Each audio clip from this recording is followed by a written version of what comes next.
President affirms inclusivity and equal opportunities in sports. Minister Thorig states LFC partnership is expected to increase tourist arrivals.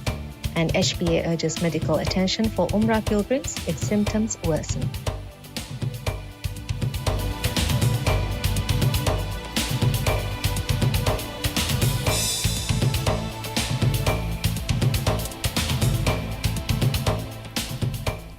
Bismillahirrahmanirrahim. Assalamu alaikum. Welcome to MMTV News in English with me, Mariam Milza Massoud. President Dr. Mohamed Moise has reaffirmed his commitment to promoting inclusion in sports and ensuring equal opportunities for all in a message marking the International Day of Sport for Development and Peace. In a special message released on the occasion, the President highlighted that this year's theme, Leveling the Playing Field, Sports for Inclusion, aligns with the government's vision to ensure inclusivity in sports and guarantee equal access to sports, fitness, and opportunities regardless of age, gender, or race. He announced several initiatives aligned with this vision, such as establishing fitness and recreation centers on every island over the next 2 years to ensure access to proper facilities. The President stated that this initiative will promote healthier lifestyles and mental well-being, while also serving as a hub for youth engagement, social inclusion, and community development. President Dr. Moise also revealed the plans for a 20-year National Sports Development Plan, which will focus on decentralizing sports infrastructure and ensuring that training and competitions are accessible nationwide. He stated that by promoting fairness, accessibility, and diversity in sports, the nation can strengthen its social fabric while creating more opportunities. The President also called on the stakeholders, athletes, coaches, associations, and communities to support this initiative for the betterment of the nation.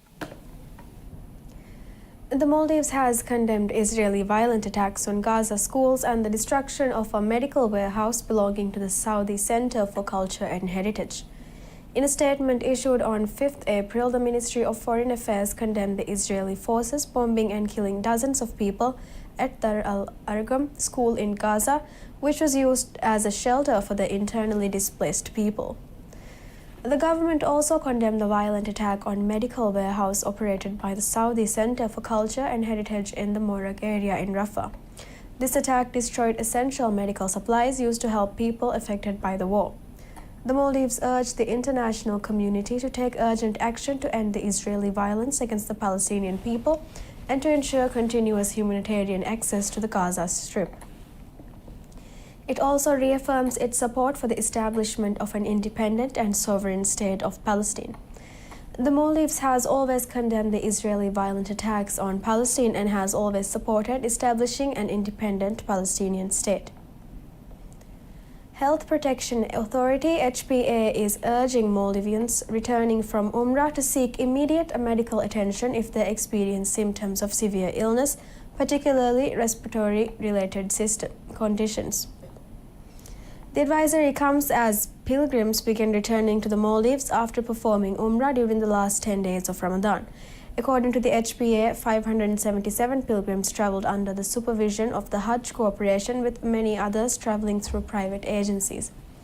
Arrivals are scheduled for April 4, 5, and 7. The HPA noted that it is common for individuals to fall ill following Hajj and Umrah. As such, the authority has issued a set of public health guidelines aimed at minimizing the risk of infection and encouraging early medical intervention where necessary. Pilgrims are advised to cover their mouth and nose when coughing or sneezing, dispose of tissues safely after use, and wash their hands regularly with soap.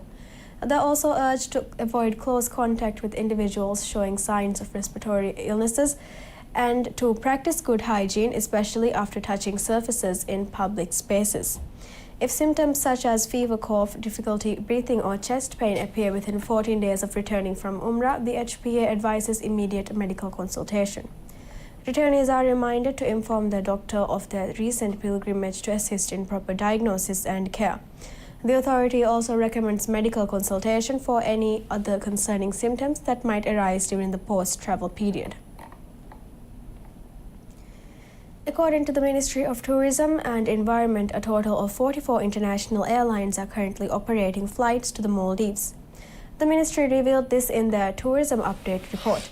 According to this report, airlines from Europe, the Middle East and Asia are currently operating flights to the Maldives, bringing the total to 44 international carriers, with more carriers expressing their interest in operating flights to the Maldives. According to the statistics, as of April 2nd, 647,677 tourists visited the Maldives, a 5.2% increase compared to last year. So far this year, China remains the top market, accounting for 11.6% of all tourist arrivals, followed by Russia with 10.6%. Statistics show that of the tourists who arrived this year, 69.4% stayed at resorts, 25.2% stayed at guest houses, 2.9% at hotels, and 2.5% at safaris. The Maldives has 1,201 tourist accommodation facilities with a total bed capacity of 65,561. Of these, 97.3% are currently in operation. We'll see you soon after a short break.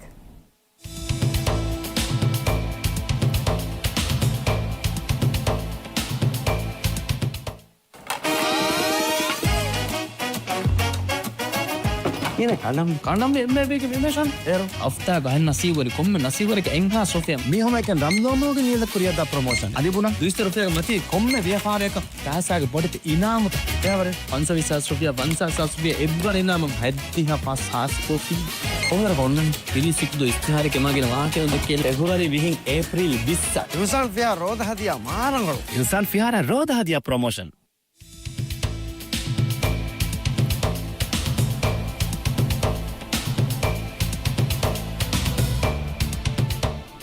Welcome back. Looking into more news, the Minister of Tourism and Environment, Tariq Ibrahim, has stated that the Maldives is expected to see a significant rise in tourists visiting its luxury market following a major promotional campaign launched in partnership with English football giant Liverpool FC. The campaign, which showcases the Maldives as the premier travel destination, includes advertising at Liverpool's home stadium, Anfield.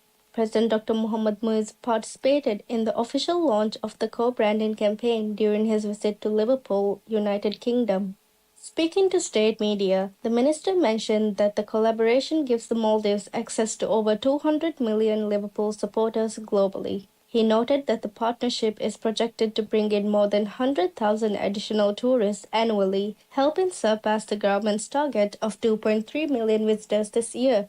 Mr. Tariq further explained that through various Liverpool social media platforms, their media reach has extended to 397 million people. He described this as a golden opportunity to promote Maldivian tourism to a massive international audience. He also outlined several upcoming activities under the partnership, including promotional efforts in London such as branded taxis and buses, along with advertisements on billboards and match telecasts at Anfield. As part of Liverpool's Red Bay initiative, the campaign will also bring Liverpool legends and tourists to the Maldives to engage in environmental and social projects. The minister described President Dr. Mohamed Muiz's visit to Liverpool as highly successful, highlighting meetings with club officials and former players. He affirmed that the administration would continue leveraging the global sports sector to promote tourism. Minister Tariq emphasized that collaborating with world-renowned football clubs would help bring more tourists to the Maldives,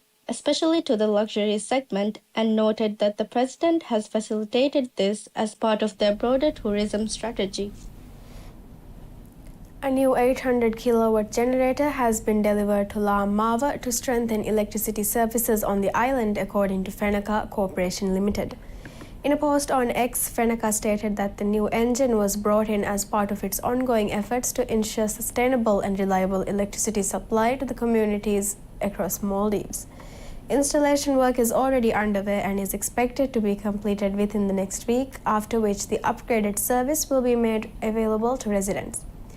This development follows similar efforts by Fenaka to address electricity issues in other parts of the country, including the recent delivery of a generator to Addu City, where ongoing work aims to resolve power shortages. Fenaka currently provides electricity services to 157 islands across the Maldives and continues to expand its operations to improve infrastructure and ensure energy reliability in island communities. The Housing Development Corporation HDC has clarified that permits are only required for picnics in public areas such as Central Park and the beach in Hurumala if individuals bring furniture or large setups. Speaking to the media, HDC's head of marketing and PR Hassan Shahid stated that according to existing guidelines for the use of public spaces, casual picnics are permitted without prior permission. However, bringing items such as tables, chairs or decorative backdrops does require a permit. Shahid added that HDC staff are actively working to maintain the cleanliness of public spaces in Hurumale. Additionally, he also said that employees will be engaging directly with the public to provide information and guidance on the proper use of these areas.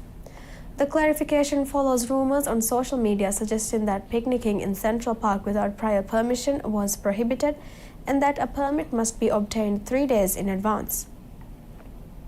HDC has refuted these claims, reiterating that permits are only necessary when setting up furniture or similar items in public areas. Maldives Meteorological Service Met has forecasted heavy rain and thunderstorms across the country starting Tuesday. The Met forecasts showers and thunderstorms in the central and northern parts of the country within the next 24 hours. However, southern weather is expected to be generally better. Winds will be south to southwesterly in southern atolls and west to southwesterly elsewhere at 3 to 13 miles per hour over the next 24 hours. The Met also revealed that the seas will be moderately calm with a wave height of 1 to 3 feet. The Met Office has advised the public to pay special attention to the weather, especially when traveling by sea. That's all the news we have for today. Thank you for watching and have a pleasant day.